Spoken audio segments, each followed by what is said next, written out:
નમસ્કાર વિદ્યાર્થીની બહેનો, હવે આપણે 8મા ચેપ્ટરમાં ત્રીજા ભાગમાં આગળ જોઈશું.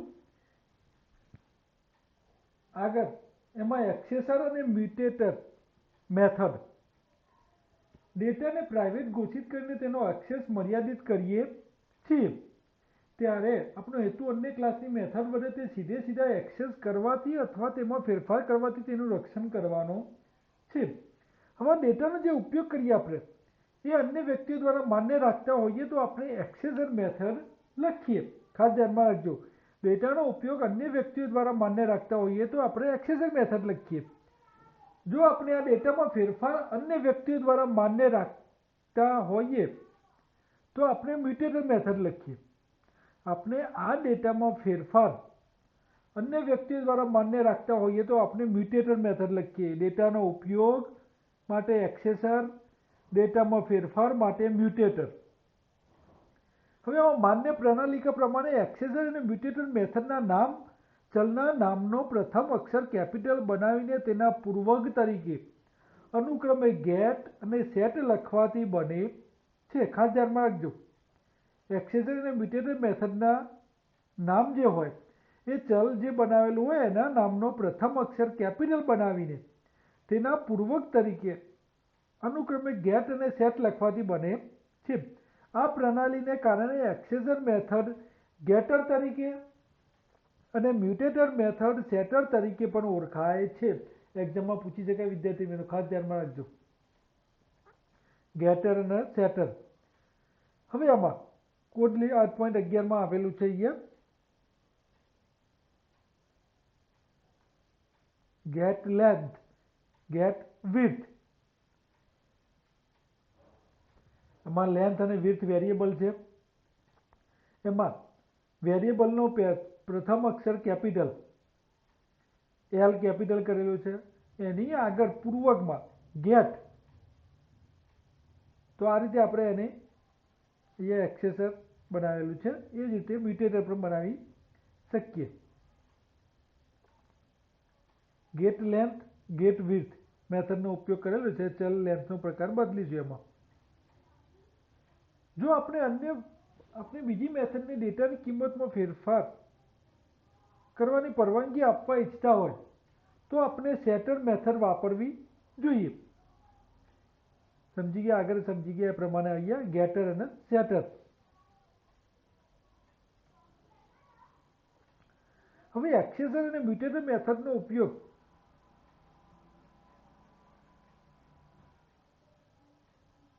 અન્ય ક્લાસના વપરાશકર્તા દ્વારા ચલને સીધા એક્સેસ કરવા અને તેમાં ફેરફાર કરવાથી અટકાવે છે.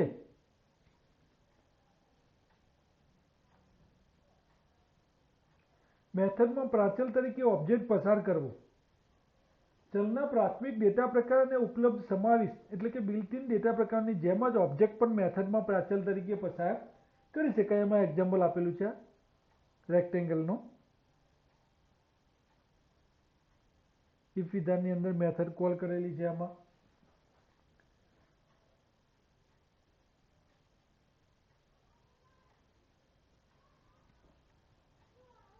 આ મેથડ કોલ કરેલી છે, જોઈ શકો છો. એમાં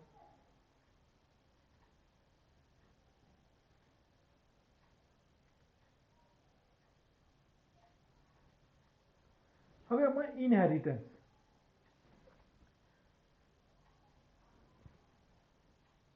ઇનહેરિટન્સ આપણને હયાત ક્લાસને વિસ્તૃત કરીને વધારાના સામર્થ્ય સાથેનો નવો ક્લાસ બનાવવાની સગવડ આપે છે. પૂછી શકાય એક્ઝામમાં. એમાં ઇનહેરિટન્સ આપણને એક્ઝામમાં પૂછી શકાય કે બે ક્લાસ, ઇનહેરિટન્સ બે ક્લાસ ઇઝ એ પ્રકારનો સંબંધ ધરાવતું મોડેલ છે. એમાં એક્ઝામ્પલ તરીકે એમાં ક્લાસરૂમ એક રૂમ છે અને એક સ્ટુડન્ટ એક પર્સન છે. અહીં રૂમ અને પર્સનને પેરેન્ટ ક્લાસ કહેવામાં આવે છે. આ ઉદાહરણ આપેલું જેમાં ક્લાસરૂમમાં એક રૂમ છે અને સ્ટુડન્ટ એક પર્સન છે. અહીં રૂમ અને પર્સનને પેરેન્ટ ક્લાસ કહેવામાં આવે છે. ક્લાસરૂમ તથા સ્ટુડન્ટને ચાઇલ્ડ ક્લાસ કહેવામાં આવે છે. આ પણ પૂછી શકાય કે પેરેન્ટ ક્લાસ અને ચાઇલ્ડ ક્લાસ. પેરેન્ટ ક્લાસને સુપર ક્લાસ અથવા બેઝ ક્લાસ પણ કહેવામાં આવે છે. એ જ પ્રકારે ચાઇલ્ડ ક્લાસને એના સબ ક્લાસ અથવા તો એક્સટેન્ડેડ ક્લાસ પણ કહેવામાં આવે છે. જ્યારે બે ક્લાસ વચ્ચે એ જે પ્રકારનો સંબંધ હોય છે ત્યારે આપણે ઇનહેરિટન્સનો ઉપયોગ કરીએ છીએ. ક્યારે ઇનહેરિટન્સનો ઉપયોગ કરીએ છીએ એ પણ એક્ઝામમાં પૂછી શકાય. સામાન્ય ગુણધર્મો સુપર ક્લાસમાં રાખવામાં આવે છે.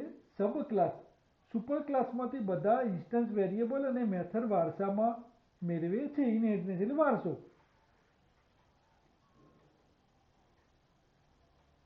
તો અહીંયા સમજાયેલું છે.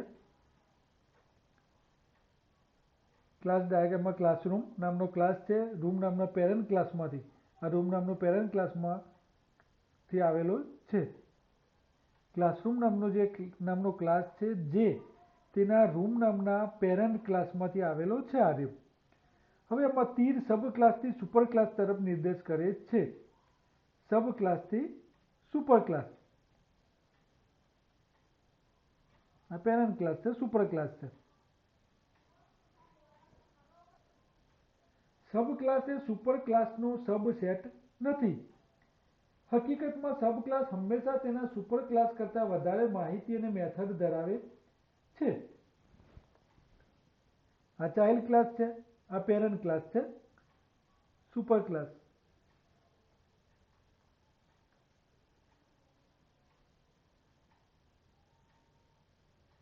સુપર ક્લાસ અને સબ ક્લાસના ઇન્સ્ટન્સ. સુપર ક્લાસ અને સબ ક્લાસના એના ઇન્સ્ટન્સ અહીંયા આપેલા છે. જાવામાં સબ ક્લાસ બનાવવા માટે ક્લાસની વ્યાખ્યામાં ચાવીરૂપ શબ્દ એક્સટેન્સ વાપરવામાં આવે છે.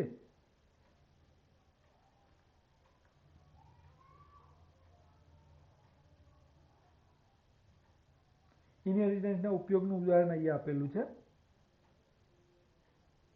આ પ્રોગ્રામ છે, ધ્યાનથી સમજી લો. એમાં અહીંયા સબ ક્લાસમાં તમે જોઈ શકો છો ચાવીરૂપ શબ્દ એક્સટેન્સનો અહીંયા ઉપયોગ કરેલો છે. એક્સટેન્સ. અહીંયા એન બેન્ચીસ, એન સીટ બેન્ચ એ ઇન્સ્ટન્સ વેરિયેબલ છે.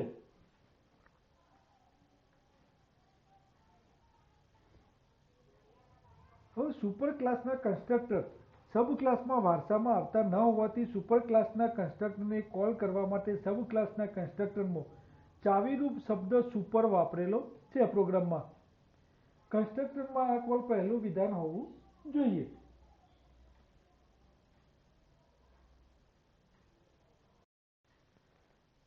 સો મેથડની અંદર આપનો ઈરાદો સુપર ક્લાસની ડિસ્પ્લેને કોલ કરવાનો છે. આગળ જે પ્રોગ્રામ છે એમાં સુપર ડોટ ડિસ્પ્લેનો ઉપયોગ કરેલો છે. જ્યારે સુપર ક્લાસ અને સબ ક્લાસમાં એક સમાન સિગ્નેચર સાથેની મેથડ હોય ત્યારે સુપર ક્લાસ મેથડની સબ ક્લાસમાં ઉપેક્ષા કરવામાં આવે છે.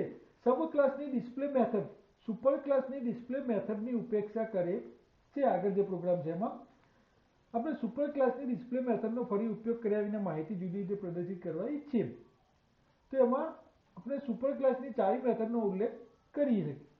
ચાવીરૂપ શબ્દ સુપર સાથે ડોટ પ્રક્રિયક, સુપર સાથે ડોટ પ્રક્રિયક અને મેથડનું નામ વાપરવું જોઈએ. આ મેથડ છે.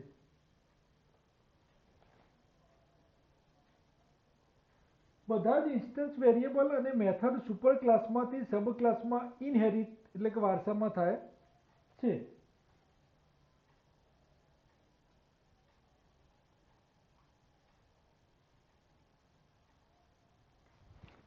હવે સુપર ક્લાસના પ્રાઇવેટ મેમ્બર. પ્રાઇવેટ મેમ્બરમાં અહીંયા આકૃતિમાં આપેલું છે.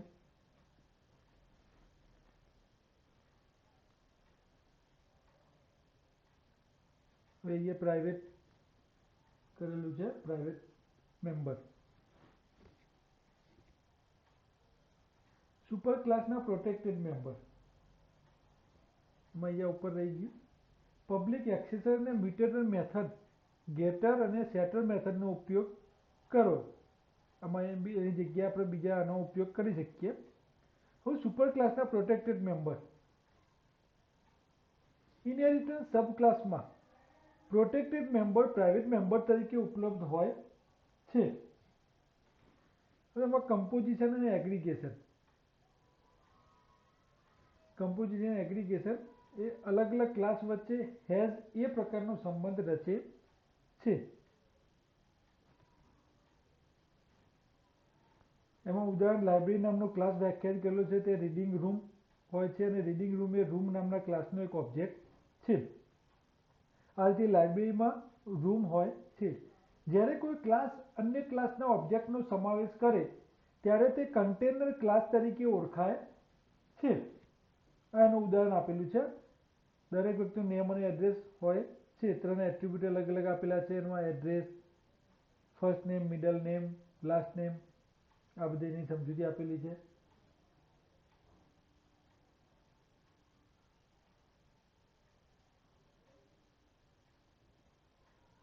આખો પ્રોગ્રામની સમજૂતી કમ્પોઝિશન અને એગ્રીગેશનનું ઉદાહરણ આમાં આપેલું છે.